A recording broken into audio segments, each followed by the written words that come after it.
누구든지 아마도 나는 이중적인 사람이다 이렇게 생각하실 때가 있을 겁니다. 교회가 세상에 욕을 먹는 일이 사실 우리는 미국에 살아서 많이 피부로 접할 수 없는데 한국에 있는 아는 친구들이나 또 교회를 다니시는 분들의 이야기를 듣다 보면은 특별히 젊은 사람들이 교회를 좋아하지 않는다라고 하는 이야기를 들을 때가 있습니다. 최근에 우리 교회를 방문하신 한 세 가족도 젊은 20대 후반, 30대 초반의 가정이었는데요. 그 가정이 하는 이야기가 미국에 와서 처음으로 교회를 다니기 시작했다는 겁니다.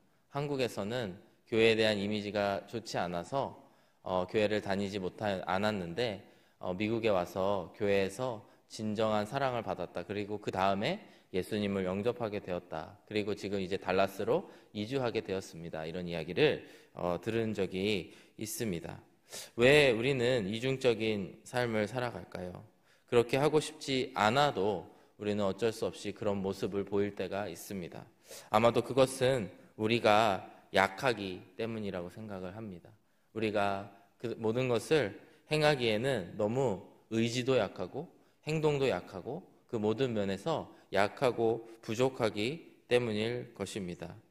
이러한 문제를 어쩌면 평생 극복을 못할 수도 있습니다. 겉으로 드러나는 모습과 내 안에서 생각하는 것이 너무나 달라서 그러한 모습들이 평생 극복할 수 없는 모습일 수도 있습니다.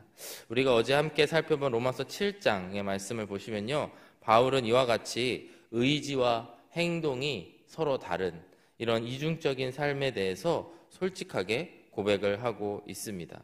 이러한 이중적인 삶이 어찌 보면 자신 안에 있는 거부할 수 없는 어떠한 법칙에 의한 죄와 사망의 법칙이라고 표현한 그 법, 내가 이길 수 없는 그 어떤 법에 끌려가기 때문에 나의 생각, 나의 가고 싶은 방향과 상관없이 나의 행동은 죄악된 행동이 나올 수밖에 없는, 그래서 이중적인 삶을 살아갈 수밖에 없는 그런 모습을 고백하고 있습니다. 선을 행하고 싶은데 그러지 못하고 나의 몸으로 나타나는 행동은 악을 이야기하고 있다는 것입니다. 누구든지 입술로는 희망적인 이야기를 하고 싶어 하죠. 제가 예전에 청년의 시기에 특히 많이 했었는데요.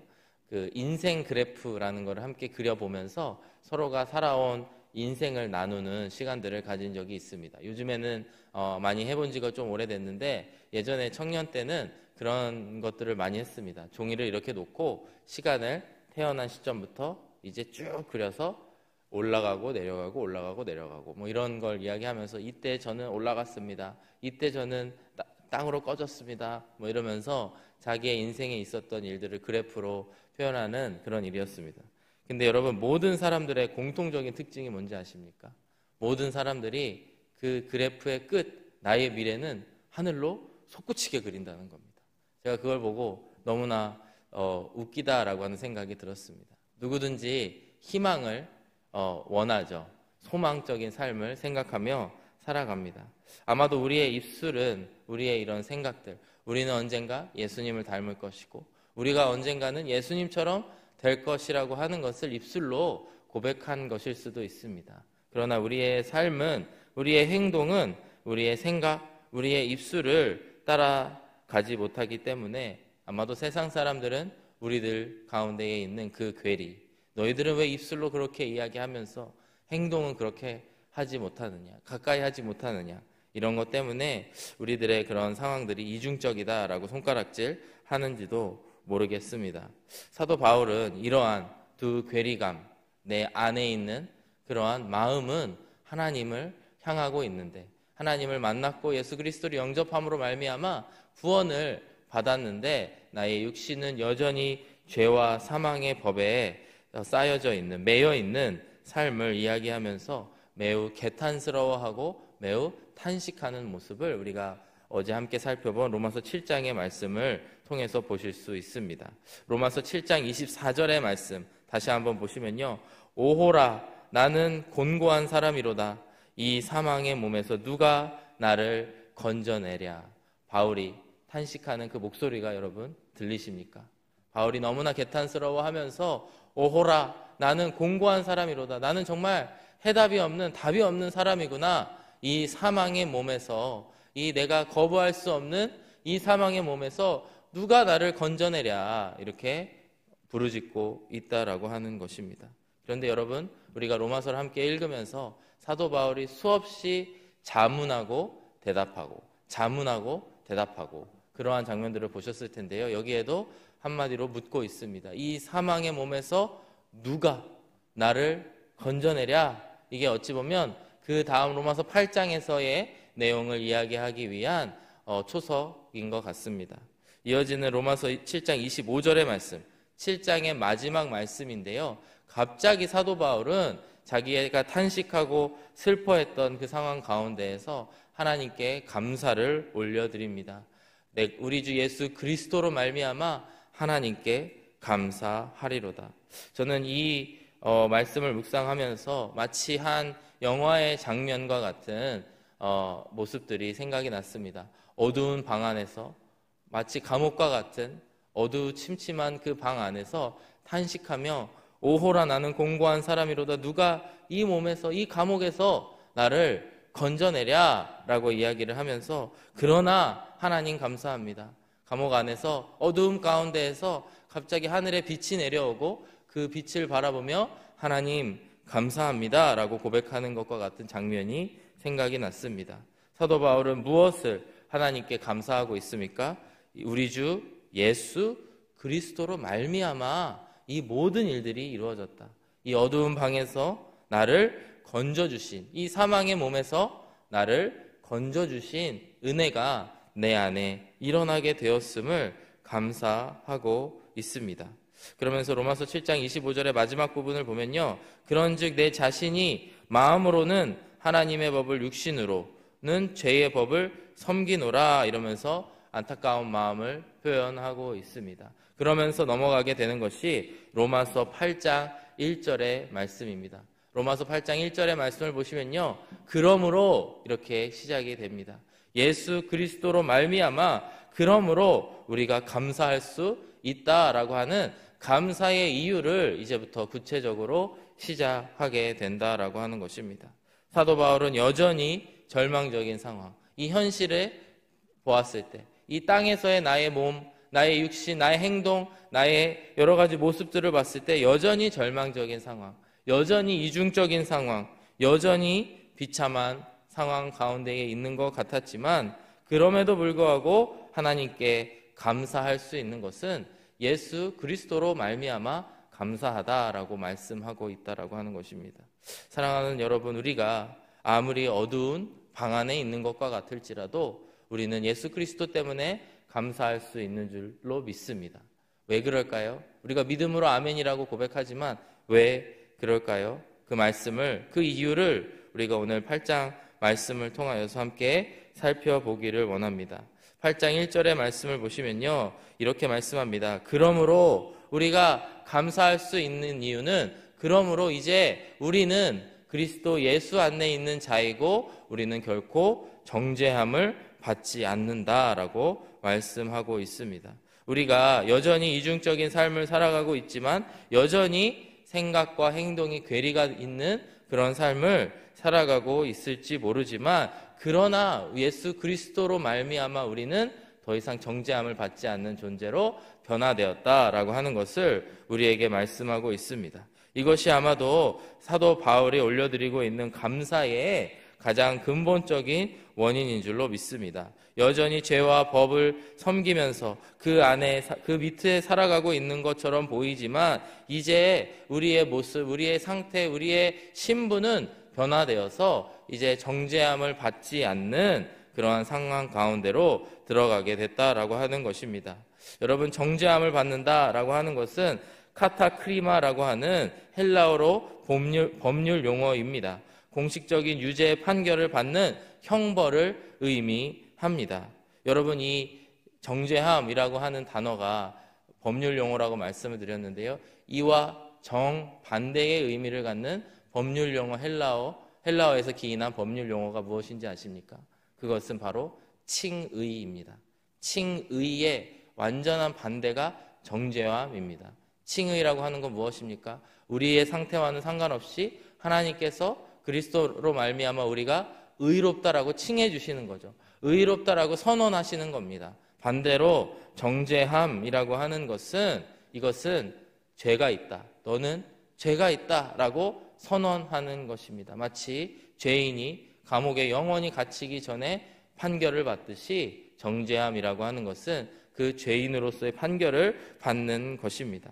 그러므로 더 이상 우리 안에 정죄함이 없다라고 하는 것은 이제는 너희가 의롭다, 너희는 죄가 없는 의인이다라고 하는 고백과 같은 것입니다. 하나님 앞에 감사할 수 있는 것은 우리가 여전히 이중적인 삶을 살아가고 여전히 괴리가 있는 삶을 살아감에도 불구하고 하나님께서 우리를 의롭다 칭해 주신 그 은혜가 있기 때문이라는 것입니다. 사도 바울은 앞선 7장에서 너무나 곤고한 자신의 모습, 도저히 어떻게 바꿔보려고 했지만 여전히 죄와 사망 가운데에 걸어가고 있는 자신의 모습을 이야기하면서 그럼에도 불구하고 이제는 예수 그리스도로 말미암아 생명의 법으로 우리가 살아가고 있다라고 말씀하고 있습니다. 본문 2절의 말씀을 보시면 이 말씀을 더욱더 자세하게 이야기하고 있습니다. 이는 그리스도 예수 안에 있는 생명의 성령의 법이 죄와 사망의 법에서 나를 해방하였음이니라. 예전에는 죄와 사망의 그 법칙 가운데 살아가면서 죄와 사망이 너무나 당연한 것처럼 살아왔다는 것입니다. 그러나 이제는 그리스도 예수 안에 있는 생명의 성령의 법이 나를 죄와 사망의 법에서 해방하였다라고 하는 것을 고백하고 있다라고 하는 것입니다. 우리가 우리의 육신으로는 사망의 법을 이길 수 없었지만 이제는 소망이 없는 우리들이 죄와 사망의 법에서 성령의 법으로 인하여서 이기게 된다라고 하는 것입니다. 이처럼 여러분 생명의 성령의 법, 예수 그리스도의 생명의 그 법은 이 세상의 죄와 사망의 법보다 더 초월적인 법, 그것을 이기는 법이라는 것을 아셔야 될 줄로 믿습니다. 우리가 예수 그리스도 안에 있을 때, 예수 그리스도 안에 살아갈 때에 우리는 그리스도의 법칙 안에서 살아가게 된다라고 하는 것입니다. 여러분, 국가를 이야기할 때 가장 중요한 것 중에 하나가 무엇입니까? 바로 주권입니다. 땅이 있고 백성이 있지만 주권이 없을 때에는 그 나라가 제대로 힘을 발휘할 수가 없죠. 그 외교관들 사이에서 법이 있다고 합니다. 외교관들 사이에 그 국제적인 조약에 의하면 외교관이 그 어떤 나라에 가서 외교관으로 일할 때 그가 타고 가는 자동차, 그가 살아가는 집, 그리고 그가 일을 하는 공관, 그곳은 그 A라고 하는 나라에 있지만 본국인 B라고 하는 나라에 소속이 되어 있다라고 합니다. 그래서 만약에 경찰이 그 지역의 경찰이 외교관을 잡아서 만약에 무단으로 그 차에 침입을 한다거나 손을 넣어서 뭔가를 뺏으려고 한다면 치외 법권을 어기는 것이어서 그 국제조약을 어기는 것이라고 합니다. 그만큼 이 주권이라고 하는 것, 누가 다스리느냐, 어떤 법이 통치하느냐는 우리의 삶에 있어서 너무나 중요합니다. 사도 바울이 이야기하고 있는 것은 비록 내가 이중적인 삶을 살아가는 것처럼 보이고 실제로 그러하여서 너무나 우리의 삶이 개탄스럽지만 사실 우리의 상태는 이미 생명의 법, 성령의 법으로 옮겨지게 됐다. 더 초월적인 법으로 말미암아 죄와 사망의 법을 이겼다라고 하는 것을 이야기하고 있는 것입니다. 한 탈북민의 이야기를 제가 예전에 들은 적이 있는데요. 탈북을 하기 위해서 이제 공항으로 갔다고 합니다. 이제 공항에서 그 다른 비행기를 타고 다른 나라로 망명을 하기 위해서 이제 탈북민이 비행기를 타러 공항에 갔는데 그 북한에서 그 여권을 익스파이어 시켜버려서 갑자기 갈 수가 없는 상황이 되었다는 것입니다. 공항 직원들이 익스파이어된 여권을 가지고 다니기 때문에 수상한 사람인 줄 알고 그 사람을 잡기 위해서 경찰들이 동원되어서 그 사람을 막 쫓아갔다고 합니다. 이 사람은 이제 붙잡히면 나는 이제 북한으로 돌려보내져서 너무나 힘든 삶을 살 것이다 생각을 해서 버둥버둥거리면서 나를 놓으라고 그러면서 실랑이를 벌였다고 합니다. 근데 갑자기 그 공항에 돌연 한 사람이 나타나서 한마디를 하는데요. 그 나라에 있는 우리 대한민국 대사가 하필이면 그때 있어서 그 상황을 보면서 이 모든 일들을 해결했다고 합니다. 단 한마디를 했다고 합니다. 대한민국 헌법에 의거해서 이 사람은 우리 국민입니다. 그렇기 때문에 제가 인도하겠습니다. 이 한마디에 모든 그 잡으려고 했던 그 공항의 직원들이 뿔뿔이 흩어지고 눈 녹듯이 사라져버렸다라고 하는 이야기를 들은 적이 있습니다. 제가 이것을 보면서 참 이 법의 중요성, 그리고 더 강력한 법의 중요성을 생각하게 되는 것 같습니다. 그 나라에 있지만 분명히 이 외교관으로서 그 대사가 그 우리나라의 법에 의해서 내가 이 사람을 보호하겠다라고 하니까 아무도 그것에 대항할 수 없는 모습을 보면서 사실 오늘 우리가 이 땅을 살아가면서 여전히 우리가 죄와 사망의 법 가운데에 살아갈지 몰라도, 그것에 매여서 있을지 몰라도 우리가 생명의 성령의 법, 더 강력한 법으로 말미암아 그곳에서 구원을 받았다라고 하는 사실을 생각하게 되었습니다. 여러분, 마치 예수님이 하신 일이 이와 같습니다. 죄와 사망의 법에 매여서 끙끙 앓고 도저히 옴짝달싹할 수 없는 그런 상황, 자연스럽게 있으면 그 공항 직원들에게 끌려갈 수밖에 없는 그러한 상황 가운데에서 예수님께서 오셔서 내가 이미 생명의 법으로 이 한 영혼을 구원하였다. 내가 십자가에 달려 죽음으로 말미암아 모든 것을 이루었다. 구약에서 이야기하고 있는 그 율법의 내용들, 그리고 하나님의 여러 가지 거룩함의 기준들, 내가 이 모든 것을 이루었고 만족했다. 그렇기 때문에 이 한 영혼을 구원하라, 놓아줘라, 이렇게 말씀하고 있다라고 하는 것입니다. 이처럼 여러분, 우리는 더 상위 개념의 초월적인 힘이 있는 성령의 법 가운데에 살아가고 있는 줄로 믿습니다. 비록 우리의 영적인 싸움은, 이 땅에서의 영적인 싸움은 계속해서 그 삶과 싸우는 거죠. 어쩌면 우리는 하나님 나라에 갈 때까지 그 이중적인 모습을 극복하지 못할지도 모르겠습니다. 그러나 우리의 현재의 모습들, 현재의 신분은 이미 그 성령의 법에 지배를 받는 사람들이라고 하는 것입니다. 본문 3절의 말씀을 보시면요, 이 예수 그리스도께서 하신 일들이 구약에 나오는 율법을 모두 만족시키신, 성취하신 일임을 이야기하고 있습니다. 율법이 육신으로 말미암아 연약하여 할 수 없는 그것을 하나님은 하시나니, 이렇게 말씀하고 있습니다. 여러분, 여기서 얘기하고 있는 육신으로 말미암아, 이 육신은 누구의 육신을 이야기합니까? 바로 저와 여러분들의 육신입니다. 우리의 육신은 연약하여서 율법이 요구하는 그 기준들을 이룰 수가 없다라고 하는 것입니다. 그곳에 다다를 수가 없다라고 하는 것입니다. 하지만 그것을 하나님은 하시나니, 하나님은 그 모든 것을 이루신 분이라고 하는 것입니다. 이어지는 말씀을 보시면요, 곧 죄로 말미암아 자기 아들을 죄 있는 육신의 모양으로 보내어 육신의 죄를 정하사, 그 아들을 보내셔서 아들 예수 그리스도, 죄가 없으신 그 분으로 말미암아 죄를 담당하게 하시고, 죄가 있는 육신의 모습, 우리의 이 육신의 모양으로 이 땅에 오셔서 죄를 담당하셨다라고 하는 말씀을 선포하고 있는 것입니다. 이어지는 4절의 말씀을 보시더라도요, 육신을 따르지 않고 그 영을 따라 행하는 우리에게 율법의 요구가 이루어지게 하려 하심이니라. 이것이 예수 그리스도가 오셔서 하신 일의 의미라고 하는 것입니다. 이 율법에는 하나님의 마음이 담겨져 있습니다.